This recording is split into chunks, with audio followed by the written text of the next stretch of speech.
J'ai toujours pas réussi à présenter la Twingo au contrôle technique. Dans l'épisode précédent, quand j'ai essayé de réparer le frein à main, j'ai pété un câble de frein à main.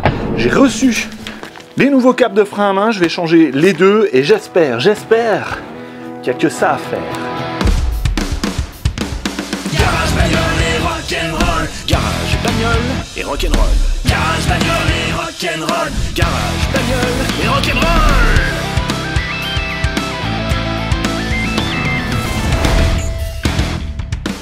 Hey, salut à tous, bienvenue sur Garage Bagnole et Rock'n'Roll, l'émission où on n'en finit pas de préparer des épaves pour les présenter au contrôle technique, avec un espoir que sur un malentendu, ça passe. Cette petite Twingo est de 2002, elle a donc 21 ans, c'est pas mal, hein, ça commence à chiffrer. Pareil au compteur, on est à plus de 330 000 km.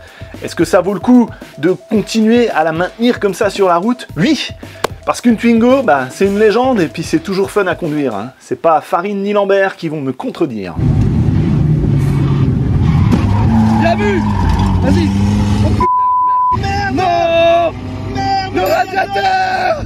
Alors j'ai réparé beaucoup de choses dessus. Il y avait le pare-choc, il y avait le roulement à billes, il y avait l'essuie-glace arrière, frein à main, donc câble de frein à main que je vais changer maintenant. Je vais peut-être aussi faire une petite vidange, hein, parce que c'est toujours mieux avant le contrôle technique de vidanger. Peut-être aussi éventuellement l'échappement, parce que j'ai un nouvel échappement là, j'ai une nouvelle ligne. L'ancienne est bien rouillée. Est-ce qu'elle est percée ou pas? On verra. Est-ce que c'est le moment de changer? On verra aussi. J'attaque, je démonte les roues, on regarde de près ce que ça donne dans les tambours. Ouais, parce que du coup, il faut démonter les tambours, et comme il y a le roulement qui va avec, j'espère que ça va bien aller. La dernière fois que j'avais fait ça, j'avais tout cassé.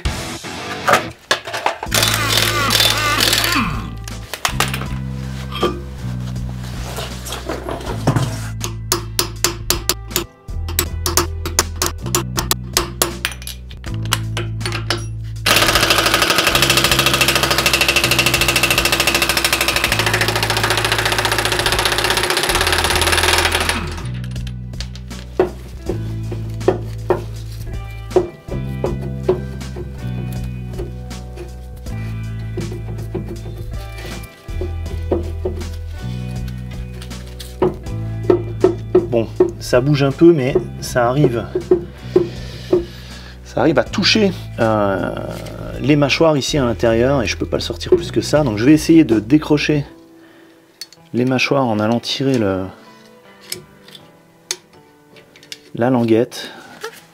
Il faudrait que je vois ce que je fais. Ok, là je vois le ressort, et là je vois la languette. Ah, il y a même la roue crantée. Donc, ok, là je tire sur la languette.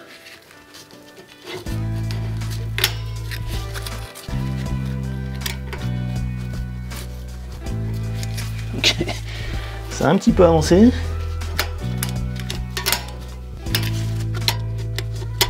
Faut accrocher un petit peu plus raide.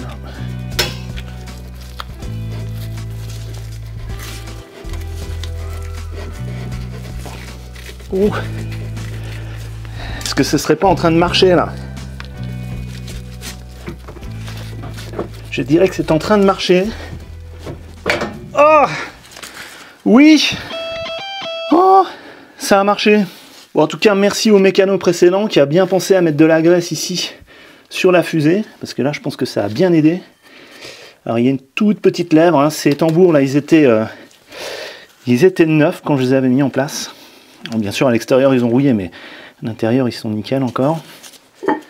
Les mâchoires, elles sont encore en bon état, elles sont bien là. Et là, on a accès au bout du câble de frein à main. Alors, j'ai un super coffret d'outils spéciaux frein avec une pince spéciale pour les câbles de frein à main comme ça. Pourquoi pas l'utiliser?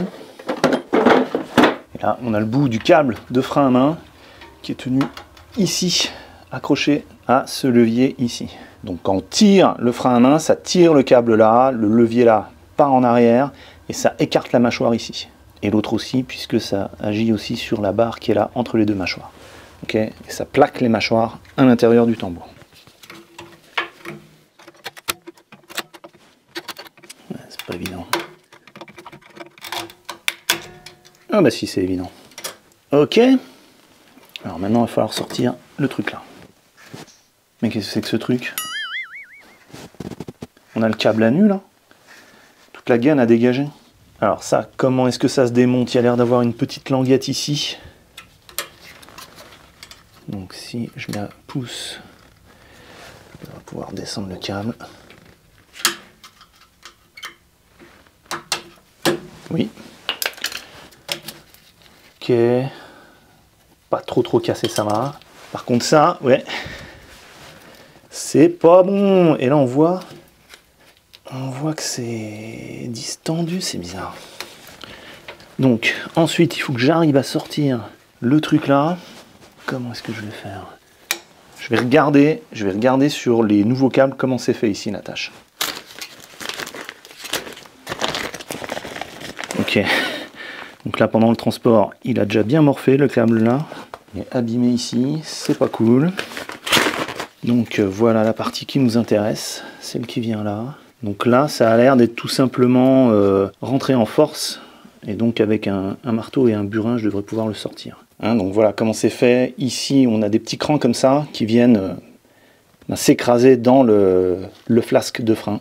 Donc je vais pousser violemment vers l'extérieur et ça devrait sortir.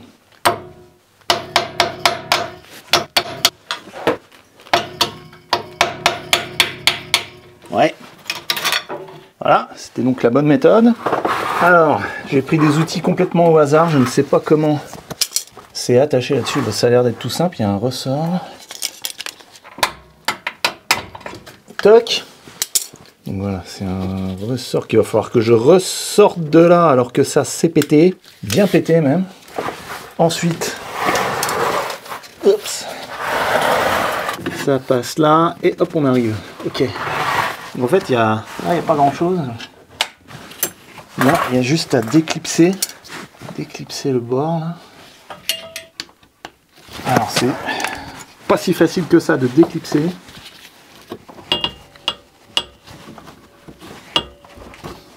Ça y est. Ok. Et voilà, le vieux câble. Alors je sors le ressort par le bout où c'est possible. C'est pas le plus facile. Voilà. Ok.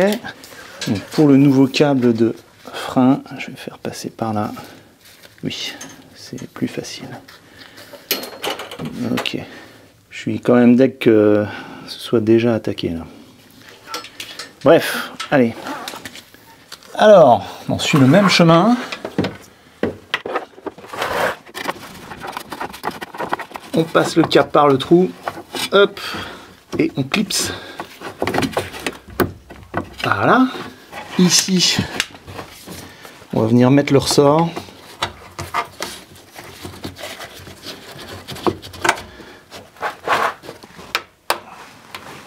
Voilà. Alors, il suffit de le passer dans le trou. Ici, je remets tout de suite la petite plaque de maintien.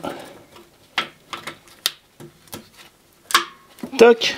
Je vais peut-être tapoter un peu derrière là pour qu'il se place bien.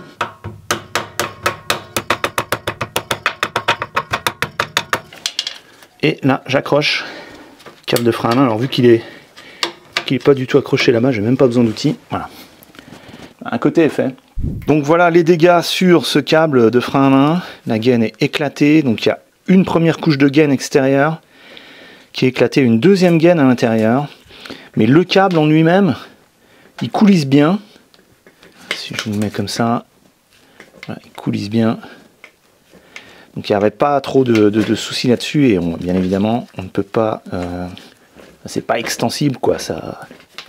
Alors est-ce que si on tire d'un côté comme ça, si je tire fort, est-ce que le fait que la gaine soit pliée ça change quoi que ce soit? Non. D'accord, la gaine elle est pliée mais quand je tire sur le câble ici, ben ça va pas détendre ici le câble. Peut-être un peu en fait s'il y a le poids de la voiture. Alors moi j'aurais pas la force. Ouais. Bon bref.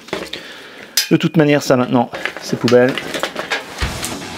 Allez, je fais pareil de l'autre côté, en espérant que le tambour vienne aussi facilement. C'est le côté où le câble est cassé.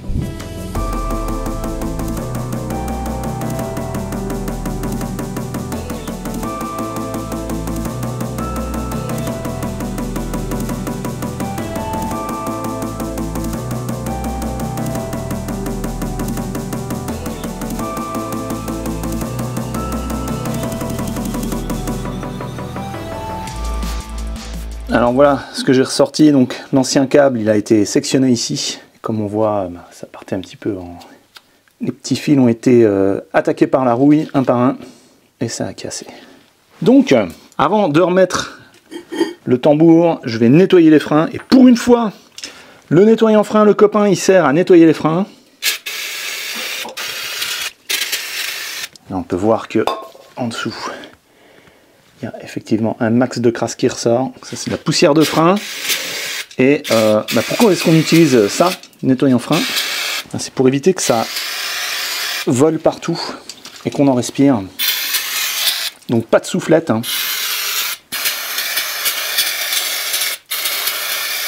Voilà. Une bonne douche. Maintenant, avant de commencer à tirer sur le câble, je remets tout de suite le tambour. Je vais remettre quand même un tout petit coup de graisse là, avec le pot de graisse éternel. C'est vraiment juste un tout petit peu, voilà, pour faciliter la prochaine intervention. J'espère que les mâchoires n'ont pas bougé et que ça va se remettre facilement. Oui. Ok. J'engage l'écrou à la main. Pareil de l'autre côté.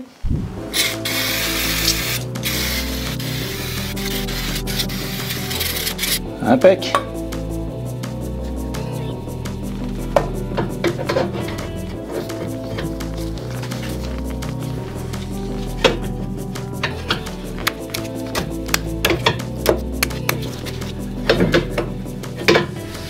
Ok. Je vais revisser de quelques crans le rattrapage automatique qui ne veut pas tourner.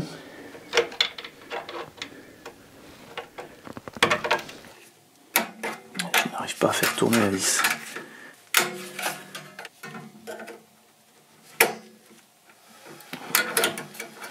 Ok, comme ça va. Hop. Voilà. Ok, quelques crans.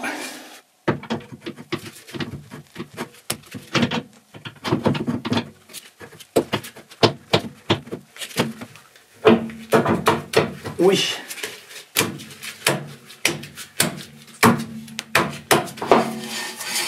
Ah.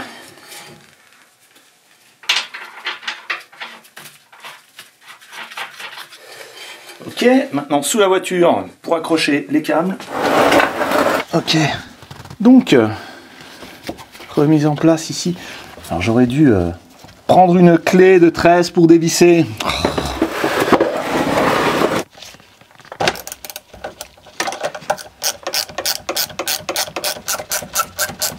Alors,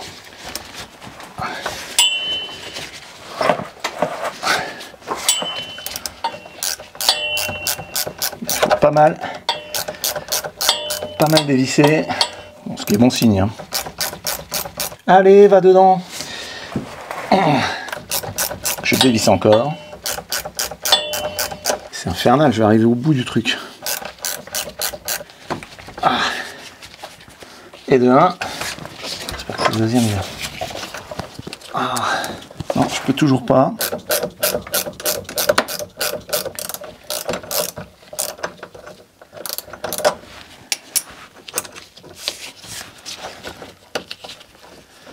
Oui.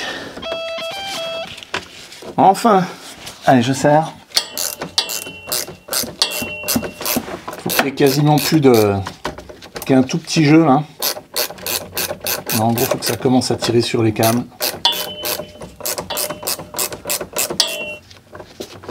Ok, on va voir ce que ça donne.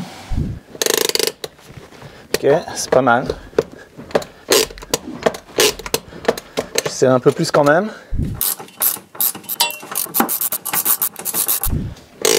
Yes. Allez, c'est bon comme ça. J'ai plus qu'à serrer le contre-écrou.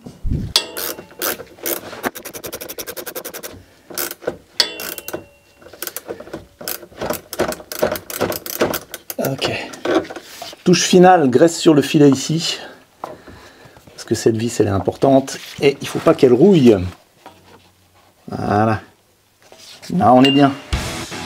Serrage du gros écrou, c'est 170 Nm. Et normalement, il faut le remplacer. Voilà. Et idéalement, il faut essayer de faire le mouvement en une fois. On remet en place le capuchon. Et voilà. Et pareil de l'autre côté.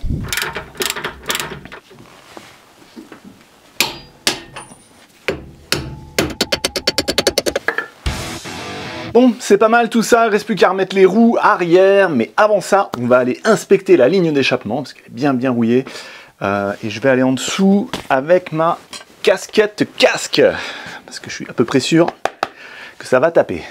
Allez, je fais le pari d'y aller sans lunettes.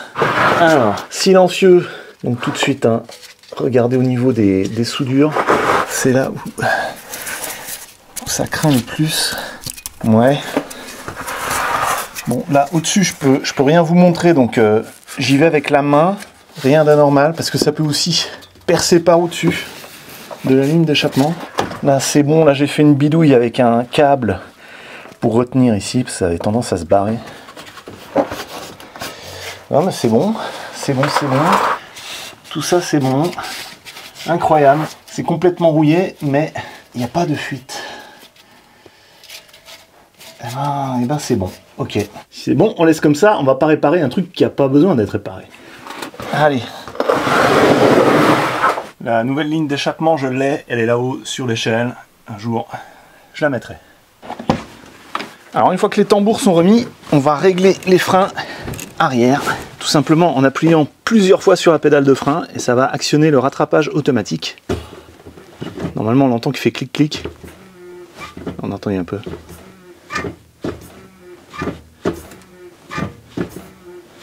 Voilà, il faut pomper plusieurs fois, vérifier que c'est bien dur. Ensuite, au niveau du levier de frein à main, ça doit être entre 5 et 7 crans normalement.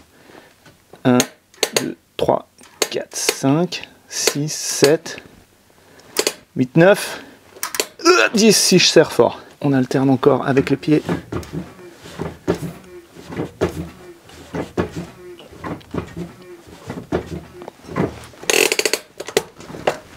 Un, 2, 3, 4, 6, 7, 8, 9, 10. Ouais, toujours pareil. Bon, allez. Ça ira.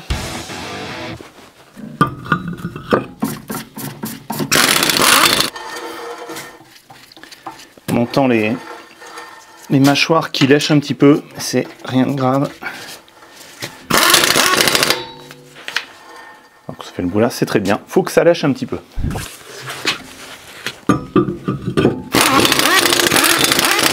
Je remettrai l'enjoliveur seulement une fois que j'aurai fait le serrage au couple. Alors là par contre ça frotte pas. Ah si. J'ai eu peur. Ah c'est bien. On jette un œil à l'étiquette d'entretien sous le capot pour voir s'il y a vraiment besoin de faire une vidange. Ouais. Alors, est-ce que là vous lisez comme moi janvier 2023, 327 500 km et prochaine révision à 337 500. On va voir au compteur où on en est. Alors, kilométrage 330 746. Bon, elle n'a pas beaucoup roulé, hein, seulement 3000 km depuis la dernière vidange qui était il y a moins d'1 an. Donc je vais juste refaire le niveau. Ouais, il faut en remettre. Hein. Je peux remettre 1 litre, sans souci. Alors j'utilise mon broc d'huile gradué.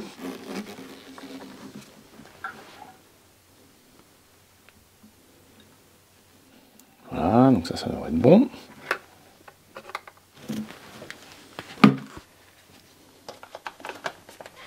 Vérification du niveau. Ok, on est pile au milieu. Si j'attends peut-être encore quelques secondes, ça va sûrement encore augmenter.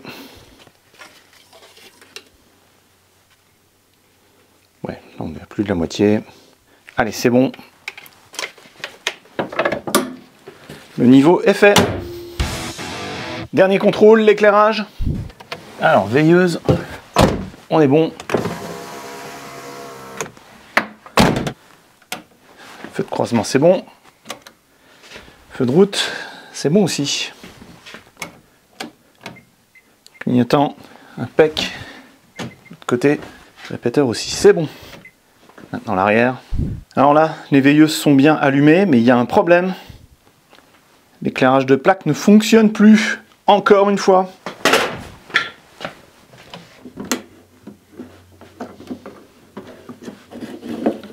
Alors j'avais fait une vieille bidouille pour réparer ça. Ouais, là normalement c'est la prise qui venait là.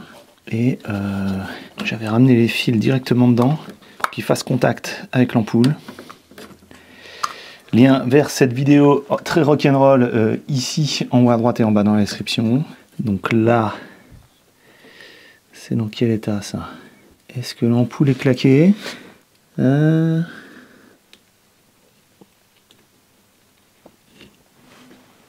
Peut-être, ou tout simplement c'est mes contacts là qui sont flingués.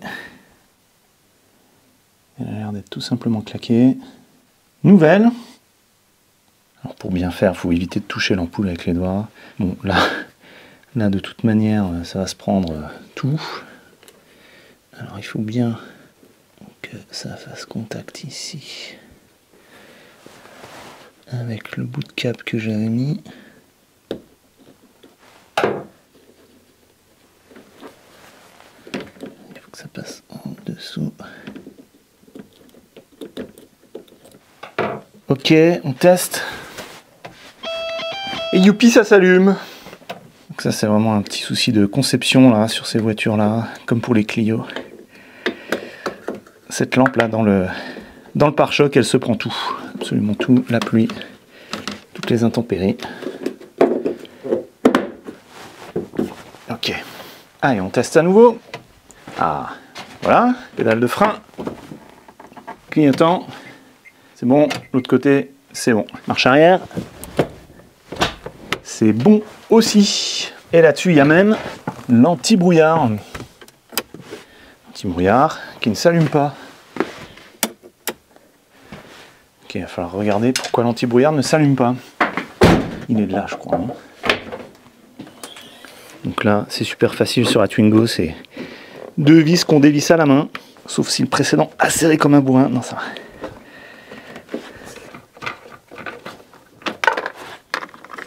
Une. 2. Oups là, j'aurais dû débrancher avant.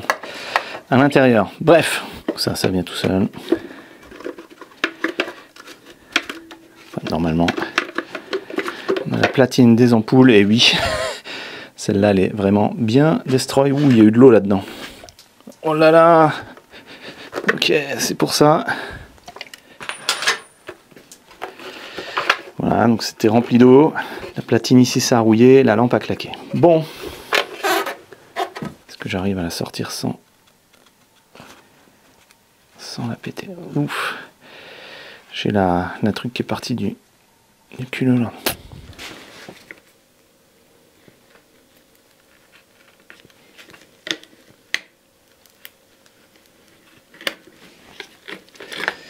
Ok, donc ça c'est effectivement bien mort. J'espère que je peux sortir ça. Ouais, ça a l'air de venir. Oh là là, l'état. Ok, bon, un bon coup de brosse métallique là-dedans. Ouais, faut encore un peu insister. Je mets un coup de dégrippant.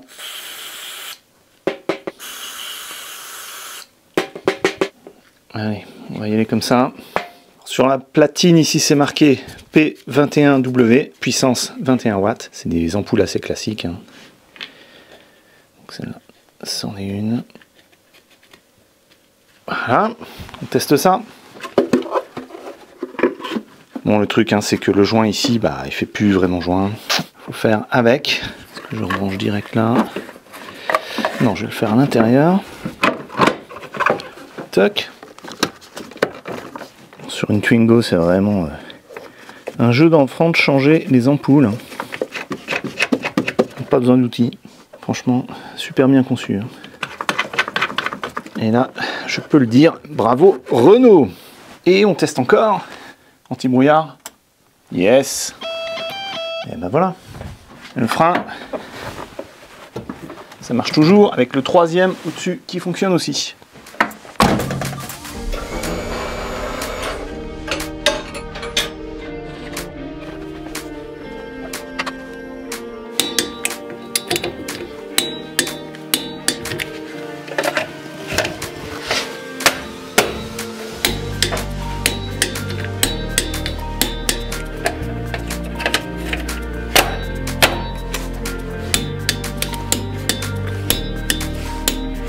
Et coup de cardan, 250 Nm, il faut donc sortir la grande clé dynamo.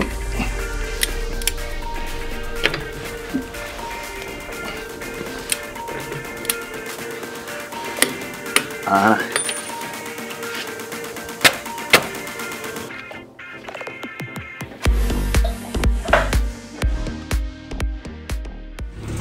Alors un truc simple pour contrôler s'il y a des fuites au niveau de l'échappement, c'est tout simplement de venir ici, boucher le bout. Et la pression doit augmenter et on ne doit pas entendre siffler.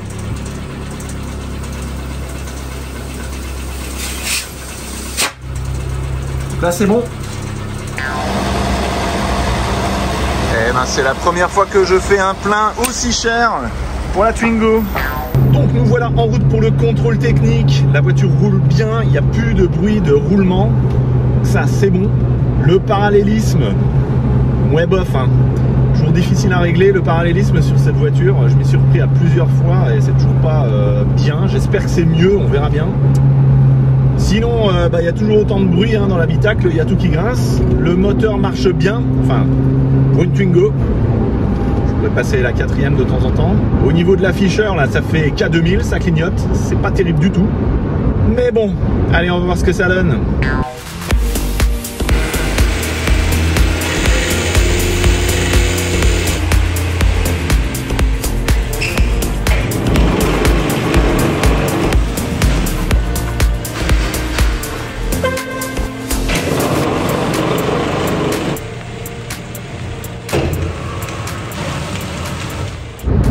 Bah voilà, résultat, elle est passée, victoire. Bah voilà, tout bien. Il y a peut-être un déséquilibre à surveiller au niveau des freins arrière. Il y en a un côté qui freine un petit peu mieux que l'autre, mais c'est en dessous de la limite. Bon bah la voilà repartie pour 2 ans, super. Incroyable la Twingo. Donc ne laissez pas tomber vos vieilles voitures, il y a toujours moyen de les réparer et de continuer à rouler avec, hein. Et puis ça coûte pas forcément très cher tout ça. C'est bon pour l'environnement. Une voiture qui dure dans le temps, bah, c'est toujours mieux qu'une voiture produite de plus. Et pour ça aujourd'hui vous avez toutes les vidéos, tous les tutos disponibles. Vous avez les pièces disponibles sur plein de sites internet. C'était pas le cas avant. Il y a 20-30 ans, c'était beaucoup plus difficile, hein. Donc voilà, il n'y a plus qu'à. Bon, j'espère que cette aventure assez longue vous a plu. Comme d'habitude, si vous cherchez les outils ou les produits que vous m'avez vu utiliser dans cette vidéo, je vous mets les liens en dessous dans la description. En attendant qu'on se revoie, je vous laisse ici la playlist de la Twingo en dessous, un épisode aléatoire que YouTube a sélectionné pour vous. Moi, c'est François. Je vous dis à la prochaine sur Garage Bagnole et Rock'n'Roll. La Twingo immortelle.